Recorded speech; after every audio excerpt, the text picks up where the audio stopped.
பதிவில் முரா திரைப்பட விமர்சனத்தை பார்க்க போறோம். ரத்தத்தால் எழுதப்பட்ட 4 நண்பர்களின் கதை தான் முரா.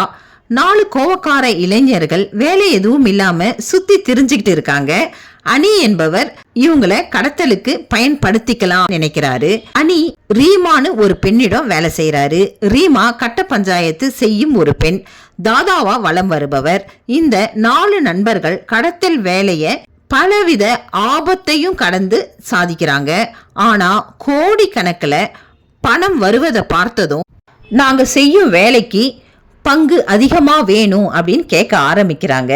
பிரச்சனை இங்கதான் ஆரம்பமாகுது. எங்களோட கஷ்டத்துக்கு மட்டும் நாங்க உங்ககிட்ட பணம் கேட்கல. இந்த வேலையில முதலும் இறுதியுமா நாங்க தானே செய்யறோம். இந்த பணம் எங்கள் குடும்பத்தை உயர்த்திக்க தேவைப்படும் அப்படின்னு சொல்லி அனியிடம் சொல்றாங்க.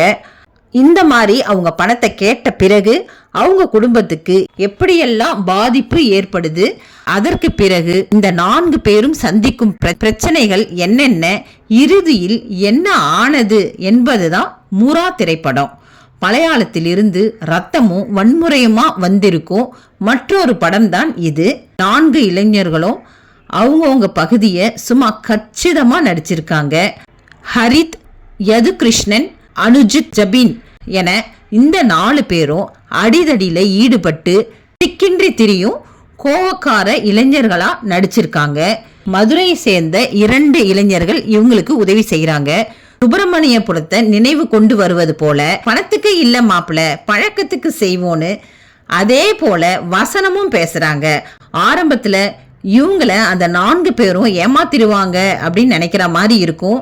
ஆனா கடைசியில பார்க்கும்போது அந்த 4 பேரும் இவங்க வாழ்க்கையில ஒன்றாகிறார்கள். அடிதடி, கொள்ளை, கொலை, பழிவாங்குதல்னு படம் ரொம்ப ஃபாஸ்டா போயிட்டு இருக்கு. இயக்குனர் முகமது முஸ்தபா கப்பேலான்ற அற்புதமான படத்துக்கு பிறகு இயக்கி இருக்கும் 2வது படம் தான் இது. இதுல ரத்தம், வன்முறைக்கு முக்கியத்துவம் கொடுத்து படத்தை எடுத்திருக்காரு.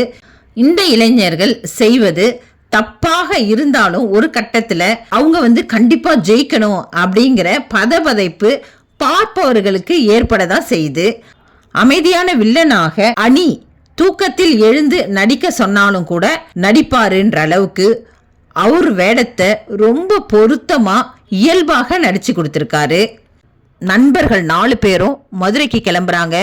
படம் ரொம்ப வேகம் பிடிக்கும்னு இடைவேளைக்கு பிறகு எதிர்பார்க்கும் போது சற்று படம் தடுமாறுகிறது. இப்படிதான் நடக்கும்னு ரொம்ப சுலபமா யூகிக்கக்கூடிய திரைப்படத்துல ஒரு பலவீனம்.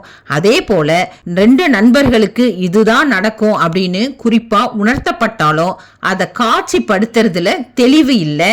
நல்ல நடிகையான கனி குஷ்திய தேவையில்லாத கதாபாத்திரத்துல நடிக்க வச்சு வீணடிச்சிருக்காங்கன்னு சொல்லலாம். சண்டை காட்சியும் சேசிங் காட்சியும் இயல்பாக காட்டப்பட்டுள்ளார் ஒளிப்பதிவாளர் ஃபாசில் நசீர். சில காட்சிகளை பார்க்கும்போது இவ்வளவு வன்முறை தேவையான்னு கண்டிப்பா தோணுது. வன்முறைக்கு வன்முறை தீர்வல்ல, கத்தி எடுத்தவனுக்கு முடிவு அதன் கையில்தான், நண்பர்கள் இருக்க பயமேன் அப்படின்னு 3 விதமான கதை முடிச்சுகளில் அடங்கும் வண்ணம் வந்திருக்கும் படம் தான் முரா. திரையரங்குகள்ல வெளியான பொழுது சரியான வரவேற்பு பெறாத இந்த படம் அமேசான் பிரைம்ல வெளியான பிறகு நல்ல வரவேற்பு பெற்றிருந்தது குறிப்பிடத்தக்கது. சண்டை மட்டுமே பிரதானமா இருந்தது இந்த படத்துல. நண்பர்களுக்குள்ள இருக்கும் நட்பு, குடும்பத்தில் மேல உள்ள ஒட்டுதல், இன்னும் கொஞ்சம் கதைய கவனம் செலுத்தி இருந்தா ஒரு நல்ல வெற்றி படமா இந்த படம் தியேட்டர்லயே வெற்றி பெற்றிருக்கும். ஏற்கனவே திரைப்படங்களை பார்த்து மக்கள் கெட்டு போறாங்க அப்படின்ற குரல் தொடர்ந்து கேட்டுக்கிட்டே தான் இருக்கு. இது போன்ற படங்கள் பார்க்கும் இளைஞர்கள் படத்தை பார்த்துட்டு மறந்து விடுதல் தான் நலம்.